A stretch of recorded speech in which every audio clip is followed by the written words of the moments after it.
Người nổi tiếng TV 24 giờ là kênh cung cấp thông tin về các nghệ sĩ, ca sĩ, diễn viên nổi tiếng của Việt Nam và thế giới.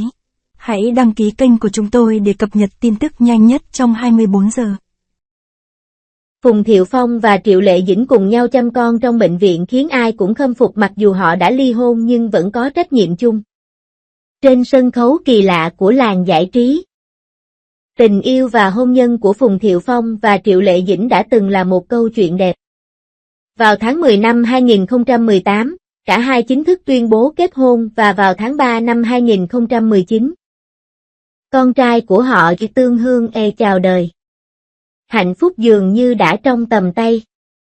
Tuy nhiên, vào tháng 4 năm 2021, họ tuyên bố ly hôn vì dành quá ít thời gian cho nhau, và cuộc hôn nhân ngắn ngủi này đã kết thúc. Từ cặp đôi tình nhân trên màn ảnh đến cặp cha mẹ kín tiếng, Phùng Thiệu Phong và Triệu Lệ Dĩnh vẫn tiếp tục tạo nên tuổi thơ trọn vẹn cho các con sau khi kết thúc cuộc hôn nhân. Chi tiết đón và đưa con đến bệnh viện cho thấy sự hợp tác nuôi dạy con chu đáo. Hiện trách nhiệm. Khi chuyện tình kết thúc, họ đã chứng minh bằng hành động của mình rằng người lớn vẫn có thể hoàn thành bổn phận làm cha mẹ khi chấm dứt cuộc hôn nhân. Đồng thời thiết lập nên một chuẩn mực mới về cách nuôi dạy con cái trong những gia đình ly hôn trong ngành giải trí. Sau khi ly hôn, Phùng Thiệu Phong và Triệu Lệ Dĩnh cho thấy sự trưởng thành và lý trí hiếm có trong vấn đề nuôi dạy con trai. Họ đồng ý cùng nhau nuôi dạy con trai và thay phiên nhau chăm sóc đứa trẻ khi đứa trẻ lớn lên. Mô hình nuôi dạy con ly hôn nhưng không rời khỏi nhà này là một mô hình trong ngành giải trí. Ngày 10 tháng 4 năm 2025, Phùng Thiệu Phong được chụp ảnh đang đưa con trai Tưởng Tường đến bệnh viện Nhi để điều trị. Trong video, Phùng Thiệu Phong nắm chặt tay con trai trong suốt quá trình. Ánh mắt tràn đầy lo lắng và đau lòng. Sau khi tham khảo ý kiến, Tưởng Tường thì đi bằng xe do Triệu Lệ Dĩnh sắp xếp. Cảnh tượng này khiến vô số cư dân mạng xúc động, họ ca ngợi họ là hình mẫu của những cặp vợ chồng ly hôn cùng nhau nuôi dạy con cái. Những ông bố bà mẹ mẫu mực trong làng giải trí. Cách nuôi dạy con của Phùng Thiệu Phong và Triệu Lệ Dĩnh. Từ cặp đôi trên màn ảnh đến cha mẹ ngoài đời thực. Chuyện tình trong làng giải trí luôn đầy kịch tính. Cuộc hôn nhân của Phùng Thiệu Phong và Triệu Lệ Dĩnh cho khán giả trải nghiệm trọn vẹn cốt truyện từ cổ tích đến hiện thực. Cặp đôi diễn viên từng thể hiện chuyện tình tay ba trên màn ảnh cuối cùng cũng viết nên câu chuyện của riêng mình ngoài đời thực. Sự trỗi dậy và sụp đổ của tình yêu. Thông báo chính thức đột ngột vào năm 2018 vẫn còn in đậm trong ký ức của người hâm mộ. Triệu Lệ Dĩnh và Phùng Thiệu Phong bỏ qua thông báo chính thức về mối quan hệ của họ và đi thẳng đến việc có thể coi là trường hợp kinh điển trong lịch sử thông báo chính thức của ngành giải trí. Những cư dân mạng tinh ý đã sớm phát hiện ra rằng có thể có một động lực nào đó đằng sau cuộc hôn nhân này. Có thể là động lực của một sinh linh bé nhỏ. Mối quan hệ giữa hai người giống như một bộ phim truyền hình được biên đạo cẩn thận. Từ vị vua và vị thánh tăng không thể đến được với nhau trong Tây Du Ký, Nữ Vương Quốc, đến Minh Lan và chú Cố sánh vai trong Minh Lan truyện.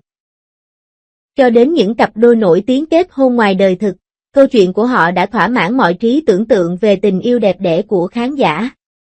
Thật không may, thực tế thường tàn khốc hơn kịch tính. Ngay sau khi kết hôn, tin đồn về mâu thuẫn giữa mẹ chồng và nàng dâu cũng như những khác biệt về tính cách bắt đầu lan truyền.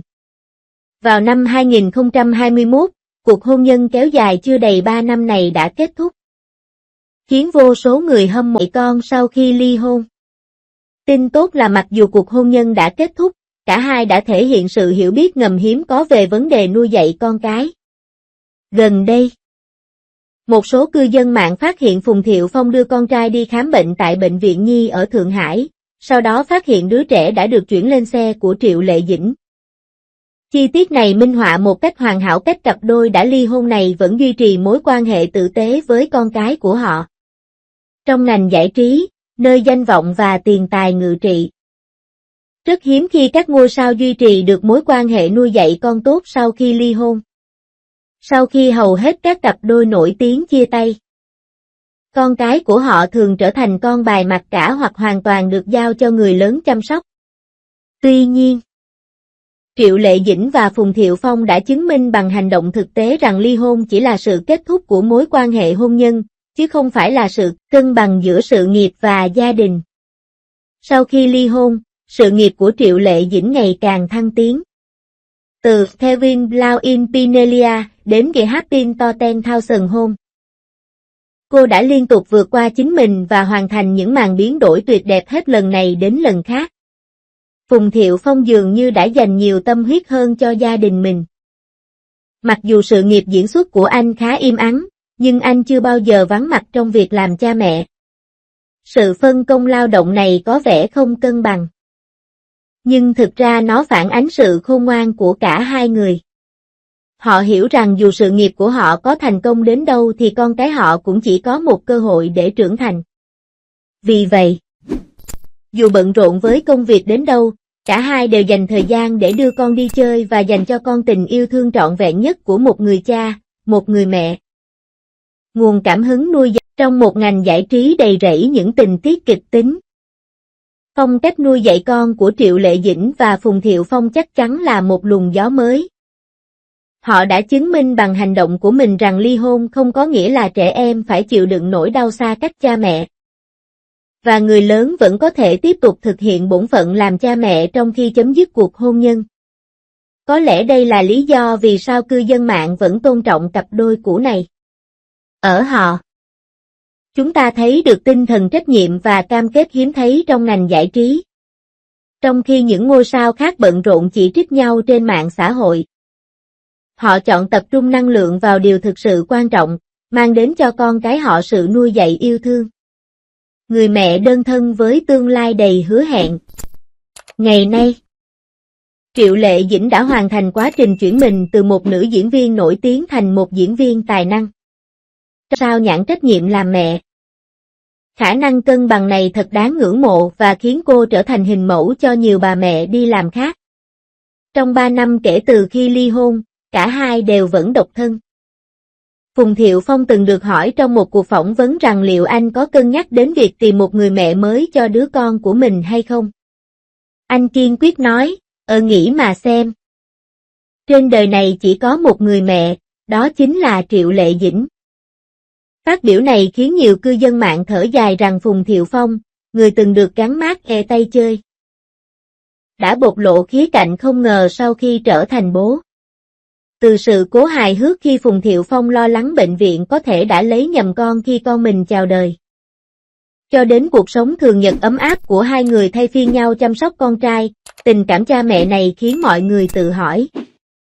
Liệu sau này họ có thể vì đứa con mà nhen nhóm lại Yên, người trong cuộc tiết lộ rằng mẹ của Phùng Thiệu Phong từng không hài lòng với con dâu. Hiện tại sự nghiệp của Triệu Lệ Dĩnh đang ở đỉnh cao, trái ngược hoàn toàn với sự nghiệp diễn xuất ngày càng tẻ nhạt của Phùng Thiệu Phong.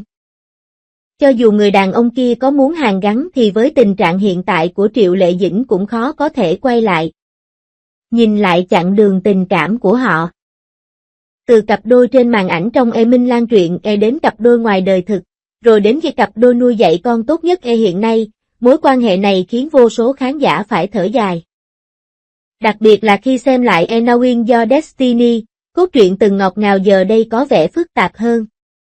Triệu Lệ Dĩnh, người đến từ vùng nông thôn ở tỉnh Hà Bắc, đã chứng minh bằng sức mạnh của mình rằng nghề phản công từ cơ sở là có thể. Mặc dù hiện tại chuyện tình cảm của cô chưa có tiến triển gì mới nhưng tinh thần trách nhiệm trong việc làm cha mẹ của cô thật ông cũng đã lột xác từ một tay chơi lãng mạn trở thành một người cha có trách nhiệm. Cặp đôi này đã chứng minh bằng hành động của mình rằng hôn nhân có thể kết thúc. Nhưng tình yêu của cha mẹ dành cho con cái sẽ không bao giờ thay đổi. Tuy sự nghiệp diễn xuất của Phùng Thiệu Phong không lẫy lừng như vợ cũ nhưng nỗ lực nuôi dạy con của anh cũng đáng được ghi nhận. Ông đã chứng minh rằng vai trò của người cha không nên bị giảm sút chỉ vì cuộc hôn nhân kết thúc. Ngược lại, cần có những hành động thiết thực để bù đắp tác động của những thay đổi trong cấu trúc gia đình đối với trẻ em. Trong ngành giải trí đầy biến động này, Triệu Lệ Dĩnh và Phùng Thiệu Phong đã diễn giải theo cách riêng của họ về ý nghĩa của việc trở thành cha mẹ có trách nhiệm. Có thể chuyện tình của họ không kéo dài đến cuối cùng.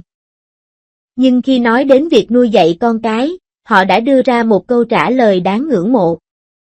Bạn đọc nghĩ gì của những người nổi tiếng?